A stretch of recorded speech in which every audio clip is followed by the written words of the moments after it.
किसी नगर में एक धनी व्यक्ति रहते थे। उनका नाम था लाल जी, किंतु उनकी कंजूसी के कारण लोग उन्हें लाला जी कहकर पुकारने लगे। कंजूस सेठ की कहानी। लाला जी जब बूढ़े हो गए तो एक दिन उन्होंने मन में सोचा, सारा जीवन पैसा कमाने में खप गया, अब तक दान धर्म और पुण्य का कोई काम नहीं किया, इसलिए मरने से पहले कुछ करना चाहिए। किसी से सुना था कि अंतिम समय में गाय का दान करने से सभी पाप मिट जाते हैं और मनुष्य सदगति को प्राप्त होता है। लाला जी ने सोचा, क्यों न गाय का ही दान किया जाए। मन में यह निश्चय करके गाय की तलाश में निकल पड़े। एक गुर्जर के पास गाय भी मिल गई, लेकिन सौदा नहीं पटा। उस मरियल गाय की कीमत लाला जी 2 रुपये से अधिक नहीं देना चाहते थे, जबकि गुर्जर 2.25 से कम कीमत में गाय को नहीं बेचना चाहता था। बात बनी नहीं तो लाला जी खाली हाथ वापस लौट गए। कुछ दिनों के बाद लाला जी बीमार पड़े और इतने कमजोर हो गए कि उन्हें जीवन की आशा न रही। उन्होंने अपने बेटे को बुलाकर गाय दान करने की अंतिम इच्छा प्रकट की।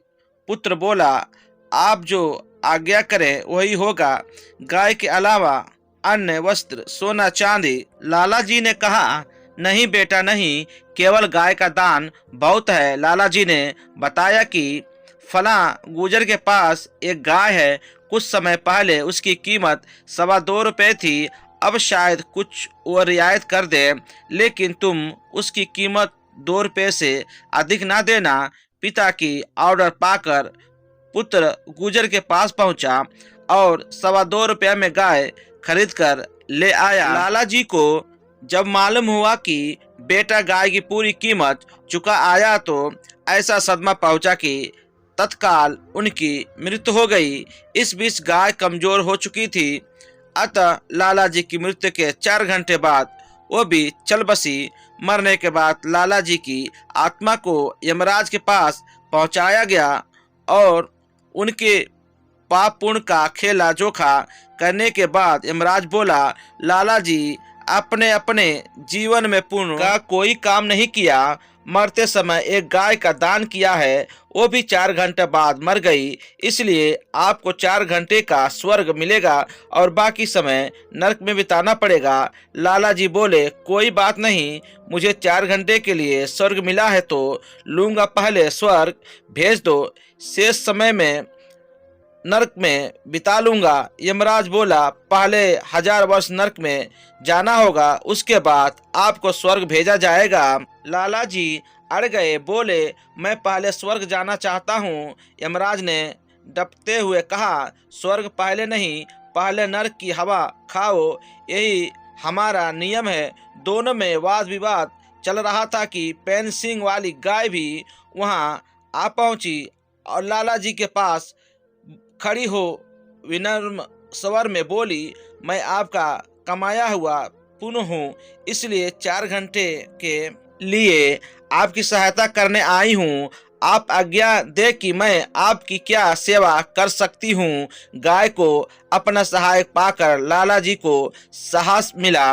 बोले, ये यमराज मेरी बात नहीं मानता, पहले मुझे नरक भेजना चाहता है। यदि सचमुच तुम मेरी अगर सहायता के लिए आई हो तो इस यमराज का पेट फाड़ डालो। सुनते ही गाय अपने पैन सिंह उठाकर यमराज की ओर दौड़ी।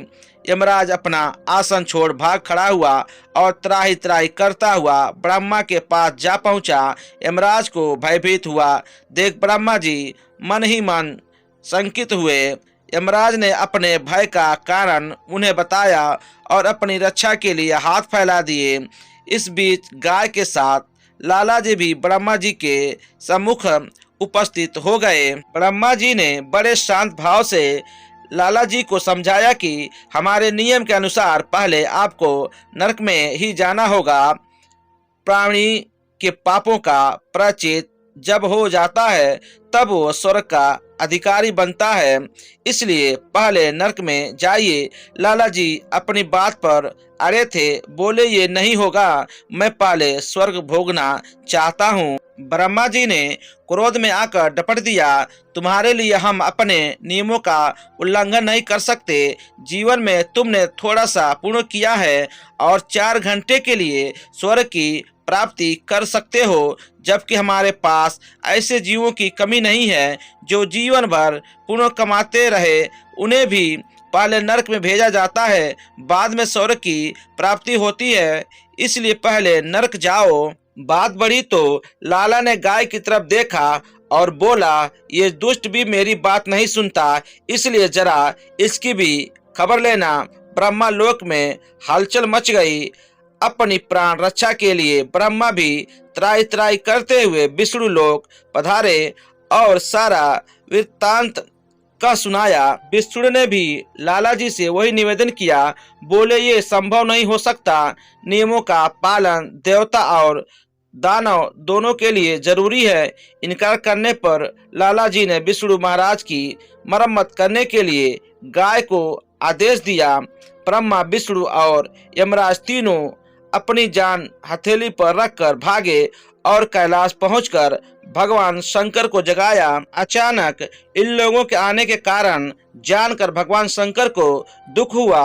उन्होंने भी लाला जी को वह निर्णय दिया जो यमराज, ब्रह्मा और विष्णु ने दे चुके थे। इस बीच गाय का समय समाप्त हो गया, वो वापस लौट गई। अब लाला जी असहाय हो गए, उन्हें भगवान शंकर के अंतिम निर्णय को स्वीकार करना पड़ा। लाला जी बहुत चतुर बुद्धि के थे। चलने से पहले तीनों देवताओं के आगे हाथ जोड़ खड़े हुए और अपनी दृष्टता के लिए क्षमा याचना करते हुए बोले, यमराज आप तीनों देवता महान हैं। अपनी पूरी प्राप्त आँखों से मैंने आप लोगों के प्रत्येक दर्शन प्राप्त कर लिए। जो दर्शन बड़े बड़े ऋषि, साधु, भक्तों को कठिन तपस्या के बाद मिलते हैं, वो मैं आसानी से कर पाया हूँ। कहते हैं कि आपके दर्शनों से पापी मनुष्य भी पुण्य का भागी बन जाता है और उसके दुख, दरिद्र, रोग, शोक सभी नष्ट हो जाते हैं। अगर ये बात सच है तो आपके दर्शन करने के बाद अब मेरे कौन से पाप बच गए हैं जिनके कारण मुझे नरक जाना जरूरी है। सुनकर देवताओं ने आपस में विचार किया, लाला जी ठीक कह रहे हैं। यदि अब भी इन्हें नरक भेजा जाता है तो हमारे दर्शनों का कोई मूल्य नहीं रहेगा। सोचकर बोले, तुम ठीक तो कहते हो, हमारे दर्शनों से तुम्हारे पाप छूट गए, अब तुम नरक के अधिकारी नहीं। ये कहते हुए देवताओं ने लाला जी को हमेशा के लिए स्वर्ग में रहने की अनुमति दे दी। दोस्तों, स्वर्ग का अधिकारी कंजूस लाला जी की कहानी, हिंदी कहानी को पढ़ने सुनने के लिए धन्यवाद।